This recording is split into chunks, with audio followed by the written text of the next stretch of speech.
Buenas a todos, gracias por vir a escoitarnos aquí. Bueno, parece que o tema da contribución é algo que non nos abandona na vida, porque eu levo recordo toda a miña experiencia aquí co BNG loitando por este tema da contribución.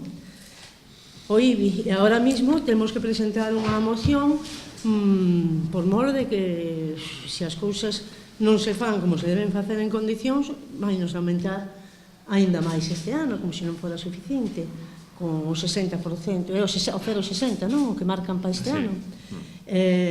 Co tema de subir, para intentar baixalo despois, o valor catastral, se nos pode poñer o recibo aínda máis polas nubes do que xa está, non? Bueno, os deixo co compañeiro, que é o que va a presentar a moción no Concello, e los va a, polo miúdo, a deciros como é a cousa. Bueno, grazas por vir. Estamos aquí porque nos trae unha nova medida irresponsable do Partido Popular da Estrada. Neste caso, é aprobar a suba dos valores catastrais nun 10% na Estrada.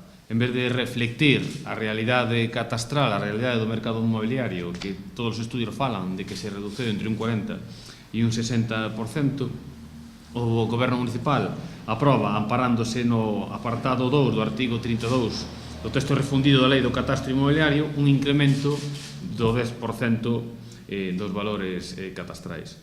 Esta suba convertirase en permanente se non se fai unha modificación da ponencia de valores. Está claro que o Goberno Municipal non ten pensado levala a cabo.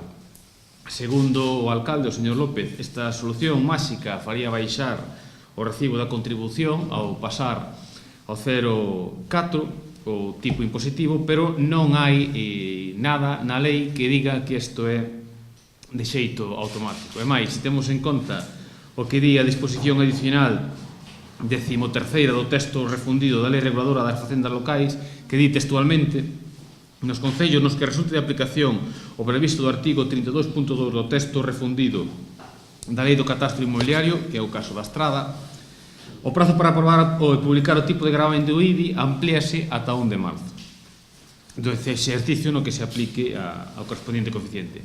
Isto ven a demostrar que é necesario facer unha modificación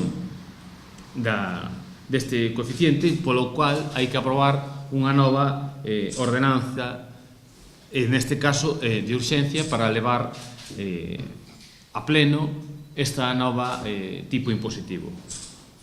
Nos, con a nosa moción, aparte de pedir que se convoque un pleno para levar a cabo a aprobación desta, bueno, que se convoque, que se aprobe no pleno esta nova ordenanza, o que propomos é reducir o tipo impositivo ao 0,275.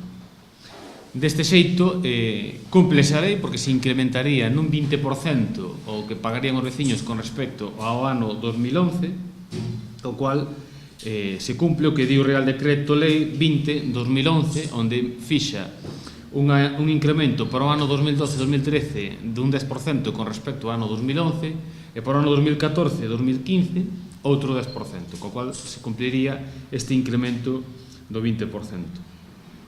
A medida que nos propoñemos do 0,275 viría a paliar un pouco a desmesura da subida que tivo na Estrada os recibos do IBI. Non é máis que lembrar que o Partido Popular da Estrada encargouse de suprimir a bonificación do 37,5% que viña a reflectir a realidade do mercado inmobiliario naquela época, que estaba sobrevalorada, e agora está moito máis, e a isto se lle engade as medidas que aprobou o Partido Popular no Goberno do Estado para incrementar os recibos do IBI, e atopámonos con que os veciños e veciñas da Estrada teñen un incremento do 150%, que pode ser maior, xa digo, se non se soluciona o tipo impositivo, se non se aproba unha nova ordenanza que regule os valores, o tipo impositivo que se vai a cobrar aos veciños e veciñas polas súas bens inmobles.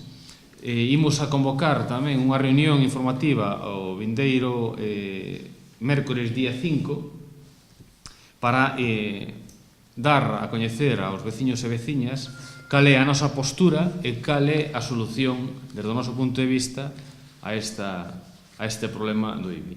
E darlle a conocer tamén de que se o Partido Popular non aproba esta nova ordenanza, acabaremos cun incremento importantísimo do que se paga para este ano 2014. Porque é necesario, así o di a lei, aprobar unha nova ordenanza fiscal que regule o recibo do IBI. E non sabemos a que está esperando o Goberno para aprobala, para facelo.